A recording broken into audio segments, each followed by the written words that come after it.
Patricia. We are going to do well. Yes, all right, 20. All right, take black. Ready to roll it, wipe to A, sound on A. Ready to animate on. Ready to open box and give talent. In 10, 9, 8, 7, 6, 5, 4, 3, 2, 1. Roll A, wipe to A, sound on A. The university plans to end the pass-fail policy installed because of COVID-19. We'll tell you how it will affect students. Roll B, wipe to B. The FDA authorized booster doses of the Pfizer COVID-19 vaccine for those in high-risk category. After a long search, the mystery behind Gabby Petito's death has come to a tragic end. We have the details for you. Chipotle is adding a new meat to its menu. Find out what fan request is finally coming to stores as TV2 News starts right now. Good job, y'all. All right, ready to go to 2? This is TV2 News. Ready, 2, 3, 2, 1. Take 2. Good Thursday morning, Portage County, and thank you for joining us. My name is Olivia Sharp. And I'm Kennedy Gotham. Your time is 10:31. Let's get into today's top headlines. A new email from the Office of the Provost has discontinued the pass-fail policy that was put into effect during the COVID-19 pandemic. This means students may no longer request the option for multiple classes. In that same email, the Provost continued to encourage students to follow the Kent State 2-step and the Flash's Safe 8. Students should contact their school or regional campus for more clarification. Take 1. 4 students at Theodore Roosevelt High School here in Kent have been recognized by the National Merit Scholarship Program. The program is designed to recognize students for exceptional academics to encourage them to pursue rigorous college studies. The competition is open to all U.S. schools for undergraduate scholarships. Ohio Representative Tim Ryan announced he tested positive for COVID-19 on Monday. He is fully vaccinated and only experiencing mild symptoms. Ryan took to Twitter to encourage all Ohioans to get vaccinated and continue to wear their masks to beat the pandemic. He's currently quarantining at home and is planning to vote remotely until he can return to the Capitol. Health officials say young Ohioans are being hospitalized for COVID-19 now more than ever. Governor Mike DeWine held a briefing on Tuesday with hospital officials who say since children cannot be vaccinated yet, they are more likely to get the virus. About 62% of Ohioans 12 and up are vaccinated. However, officials say that is not enough to keep younger children safe and out of the hospital. Awesome job, everyone. Oh yeah, get it. 1, 2. All right, ready? Take 2. 3, 2, 1. Take 2. With the start of fall a few days ago, temperatures are dropping, so let's get into the forecast. All right, put up first graphic, please. Currently in Kent, we've got some rain showers and we're at 51 degrees, but it feels like 50. With the dew point at 45 degrees, we've got northeast winds moving in at about 1 mile per hour. We've got humidity at 80% and visibility at around 9 miles. Right now, we've got a cold 50 up in Sandusky, slightly warmer in Cleveland at about 54 degrees, and Kent is hanging around at 52 degrees. For the 7-day forecast, tomorrow is looking to be about 70 degrees with partly cloudy. And over the weekend, we will see some slight showers and we will keep it around the 60 and 70 degree area. And throughout next week, we will stay in the mid-70s. All right, go to 2. Yesterday, President Biden announced his goal to have 70% of the world vaccinated by the end of next year. He hopes to accomplish this by purchasing 500 million doses of the Pfizer vaccine and donate them overseas. Vice President Kamala Harris also announced an initiative to raise $10 billion to prevent future pandemics. This news came from a virtual COVID-19 summit that Biden had called for. Okay, can you replay put this rolling? Is it a? Just go to good B. All right, take B. The FDA authorized booster doses of the Pfizer vaccine yesterday for those with high-risk jobs and people aged 65 and older. Individuals that qualify are healthcare workers, teachers, and grocery workers. Those 18 and up at risk are also authorized to receive a booster shot 6 months after their last dose. This comes 6 weeks after boosters were approved for those who are immunocompromised. All right, will B take B? It's on B. We're going to make needed foundational investments to support sexual assault accountability, prevention programs, healthy command climates, and quality victim care. Okay, rule B. A.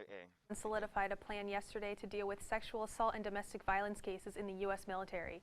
This comes 3 months after the White House and Defense Secretary showed support for the independent review of the Commission's recommendation.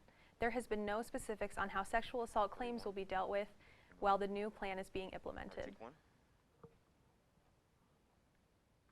Take one. The desperate search for Gabby Pepito has come to a tragic end, with the FBI confirming grim details that Pepito was killed and that the body was found in Wyoming on Sunday is hers. CNN John's Laronic has the latest.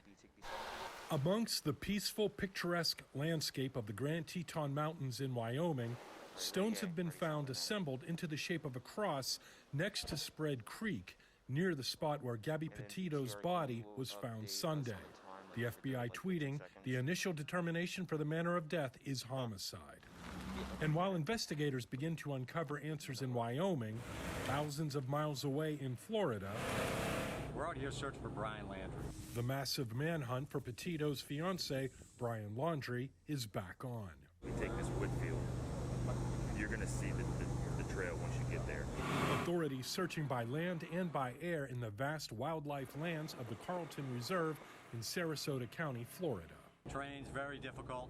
Essentially, 75% of it's underwater, and other areas that are dry we're trying to clear. So this is... Now, a woman is claiming in a series of videos posted to TikTok, she and her boyfriend encountered Laundrie hitchhiking alone in Wyoming on August 29th, days before he arrived back in Florida without Petito. He was talking to my boyfriend the entire time, but like I was the one actually talking, and he was like not frantic, and he was very nice, very polite to us. Police say her account seems plausible, but we have not verified her claims. I'm John Lawrence reporting. 2, 1. Relay ticket sound on A. Ready? Reporter wall. 3, 2, 1. Take 3. Good morning, Kent State and all of Portage County. I'm Michael Neenan, and I'm here with today's sporting news. Let's start this morning off with some soccer. The Kent State women's soccer team sadly fell to the number 15 ranked West Virginia on Monday, losing 2-1. Although West Virginia took 19 shots, with 11 of them being corner kicks, the Flashes managed to hold them to only 2 points. Kent State is currently 4-3 on the season and will begin conference play tonight at 7 against the University of Akron before taking on the University of Buffalo this Sunday at noon. In other news, Sydney Washburn of the Kent State field hockey team was named MAC Offensive Player of the Week on Tuesday, following 2 games against the number 25 ranked University of Maine and the unranked University of Ohio, both being double overtime wins in favor of the Flashes. Washburn scored 2 goals against Maine and 1 goal against Ohio. Kent State is now 5-2 on the season and will retain their number 23 ranking for the 3rd consecutive week. The Flashes hope to continue their success tomorrow at 1 against the University of Central Michigan before taking on the number 1 ranked team in the nation, the University of Michigan, on Sunday at 1 o'clock. That's all I have for sports today. Be sure to follow us on Twitter at TV2 KSU Sports for all sports-related updates in the area. From TV2, I'm Michael Neenan, and this is Sports Corner. Okay, cool. Smoked brisket will be available for a limited time at participating restaurants in the U.S. and Canada. The restaurant says its beef is seasoned with Mexican spices and has a sauce made from smoky chili peppers. The culinary team has been working on this recipe for 2 years. You will be able to get the new brisket at restaurants starting today.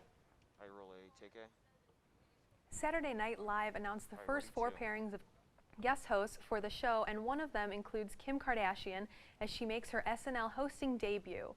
Others include Owen Wilson, Rami Malek, and Jason Sudeikis. Kardashian will host on October 9th with Halsey as the music guest. Just this past Sunday, SNL picked up a 5th straight Emmy for the Best Variety Sketch Series. That is all we have for your Tuesday Flashcast. For updates on all the stories and more, visit KentWired.com and follow us on Instagram, Twitter, and Facebook at KentWired. I'm Kennedy Gotham. And I'm Olivia Sharp. Have a great night, Portage County.